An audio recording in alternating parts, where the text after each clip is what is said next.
किम के सैनिक निकले भगोड़े, पुतिन से कोरिया की गद्दारी।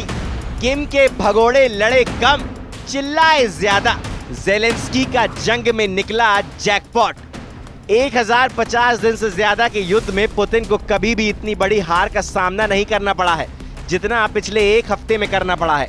हैरानी की बात तो यह है कि रूसी सेना को यह तगड़ा झटका पश्चिमी रूस के कुर्स्क में लगा है, जहां रूसी सैनिकों के साथ उत्तर कोरिया के लगभग 12,000 सैनिक युद्ध कर रहे थे। हम आपको दिखाने जा रहे हैं कि जब एक तरफ अमेरिका के नवनिर्वाचित राष्ट्रपति डोनाल्ड ट्रंप रूस यूक्रेन जंग रुकवाने की कोशिश कर रहे हैं, ऐसे वक्त में ज़ेलेंस्की के हाथ में जंग का जैकपॉट लग गया है। ज़ेलेंस्की दुनिया को उत्तर कोरिया के supreme leader Kim Jong Un के कोरियाई लड़ाकों की भी वो तस्वीरें दिखा रहे हैं जिन्हें यूक्रेनी सेना ने जंग में पकड़ लिया है। हैरानी की बात तो यह है कि कोरियाई सैनिक वापस उत्तर कोरिया नहीं जाना चाह रहे हैं और ना ही पुतिन की तरफ से युद्ध करना चाह रहे हैं। हम आपको रूस यूक्रेन जंग की वो हकीकत दिखा रहे हैं जिसने रूसी सेना के होश उड़ा दिए हैं। कोरियाई सैनिक चिल्लाए ज्यादा और लड़े कम। सितंबर 2024 से उत्तर कोरिया के सैनिक रूसी सेना के साथ मिलकर यूक्रेन के खिलाफ मोर्चा खोले हुए थे। किम जोंग उन भी पुतिन को भरोसा दिला रहे थे कि उनके सैनिक युद्ध के मैदान में कोहराम मचा देंगे। रूसी सेना और उत्तर कोरियाई सैनिकों ने शुरू के 3 महीनों में यूक्रेन सेना पर भयंकर हमले किए। दावा किया गया कि कोरियाई सैनिकों ने कम से कम 300 यूक्रेनी सैनिकों को एक ही हमले में मार डाला। उस वक्त ऐसा लगा कि रूसी सेना को मिले कोरियाई सैनिक गेम चेंजर साबित हो रहे हैं, लेकिन पिछले 2 हफ्तों से जो खबरें सामने आई हैं वो हैरान करने वाली हैं। अमेरिका और यूक्रेन ने दावा किया है कि 10 जनवरी तक कोरिया के 3000 सैनिक या तो मारे गए हैं या फिर घायल हुए हैं, लेकिन अब तो कुछ ऐसे जिंदा सबूत सामने आए हैं जिसने रूस के होश उड़ा दिए हैं। जरा उत्तर कोरिया के इन 2 सैनिकों की तस्वीर को गौर से देखिए। ये वो कोरियाई सैनिक हैं जिन्हें यूक्रेनी सेना ने जंग के दौरान जिंदा पकड़ा है। यूक्रेनी सेना ने सबूत के तौर पर कोरियाई सैनिकों के पहचान पत्र भी मीडिया को दिखाए हैं। हैरानी की बात यह है कि दावा किया जा रहा था कि कोरियाई सैनिकों को जिंदा पकड़ना नामुमकिन है, क्योंकि कोरियाई सैनिक पकड़े जाने के वक्त खुद को गोली मारकर खुद ही जान ले लेते हैं। लेकिन ये इन दोनों सैनिकों ने सरेंडर किया। दावा किया जा रहा है कि किम इन सैनिकों के पकड़े जाने से बेहद नाराज हैं और इसी डर से कोरियाई सैनिक वापस उत्तर कोरिया नहीं जाना चाहते, क्योंकि अगर ये वहां गए तो किम इन्हें गोली से उड़ा देंगे। कुर्स्क में वैसे तो यूक्रेनी सेना को रूसी सेना ने रौंद कर फेंक दिया है और ये भी सच है कि कुर्स्क का 40% इलाका रूसी सेना ने यूक्रेनी सेना से छीन लिया है, लेकिन अब बाजी पलट रही है। उत्तर कोरिया का कट्टर दुश्मन दक्षिण कोरिया की एजेंसी SBU ने दावा किया है कि एक उत्तर कोरियाई सैनिक 9 जनवरी को यूक्रेनी विशेष बलों ने पकड़ा था, जबकि दूसरे को पैराट्रूपर्स ने हिरासत में लिया था।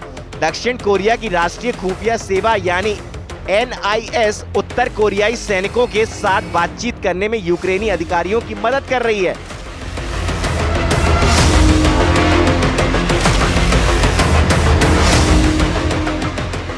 SBU की तरफ से जारी किए गए एक वीडियो में दोनों कोरियाई सैनिकों को लोगों को एक कोठरी में चारपाई पर लेटे हुए दिखाया गया है। एक के जबड़े में चोट लगी हुई है जिसमें कुछ खून के दाग भी दिखाई दे रहे हैं, जबकि दूसरे बंदी सैनिक के दोनों हाथों में पट्टी बंधी हुई है। इधर ज़ेलेंस्की ने दावा किया है कि रूसी सेना उत्तर कोरियाई सैन्य कर्मियों के युद्ध में इस्तेमाल करने के बाद सबूत मिटाने के लिए घायल सैनिकों को मार देती है। इस वक्त 10,000 से 12,000 कोरियाई सैनिक युद्ध में जुटे हुए हैं। इधर यूक्रेन की तरफ से भी रूस के पक्के दोस्त करे आर्मेनिया के सैनिक जंग में उतर पड़े हैं। इन दोनों तस्वीरों में देखिए आखिर जंग में चल क्या रहा है। 35 महीने से ज्यादा की जंग के बाद रूस यूक्रेन जंग में कई उलटफेर शुरू हो गए हैं। पहले रूस ने जंग में उत्तर कोरिया के सैनिकों को उतार यूक्रेन, अमेरिका समेत नेटो के 32 देशों को हैरान कर दिया है। अब खबर आ रही है कि यूक्रेन और नेटो ने मिलकर यूक्रेन की तरफ से आर्मेनिया के सैनिकों को जंग में उतार रहे हैं। हैरानी की बात तो ये है कि आर्मेनिया को राष्ट्रपति पुतिन और रूस का समर्थक माना जाता है, लेकिन जो खबरें आ रही हैं उसके मुताबिक अब आर्मेनिया की तरफ से सैनिक रूसी सेना पर हमला करेंगे। आर्मेनिया के सैनिक घातक हथियारों से लैस होकर जंग के मैदान में पहुंचने लगे हैं। इधर पुतिन की तरफ से उत्तर कोरिया के 15,000 सैनिक नए साजो सामान और तैयारियों के साथ रूस पहुंच रहे हैं। दावा किया गया है कि किम के आदेश पर कोरियाई सैनिकों की स्पेशल फोर्स रूस पहुंच चुकी है। इन हालातों को देखकर साफ कहा जा सकता है कि पुतिन और ज़ेलेंस्की दोनों ही युद्ध में आखिरी दांव खेल रहे हैं।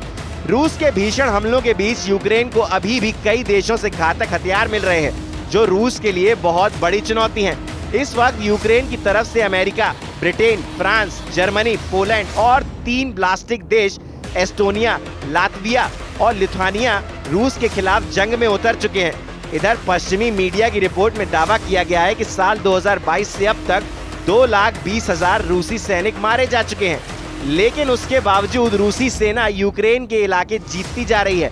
पश्चिमी मीडिया की रिपोर्ट से यहाँ तक दावा किया गया है कि रूसी सेना के सबसे माहिर और प्रोफेशनल सैनिकों के मारे जाने के बाद भी रूस को हराना बेहद मुश्किल पड़ रहा है।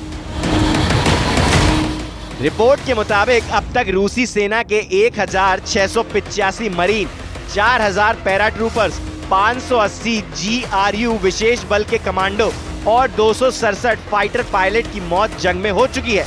लेकिन उसके बावजूद ना तो रूस के हमले रुक रहे हैं और ना ही यूक्रेन पीछे हटा है।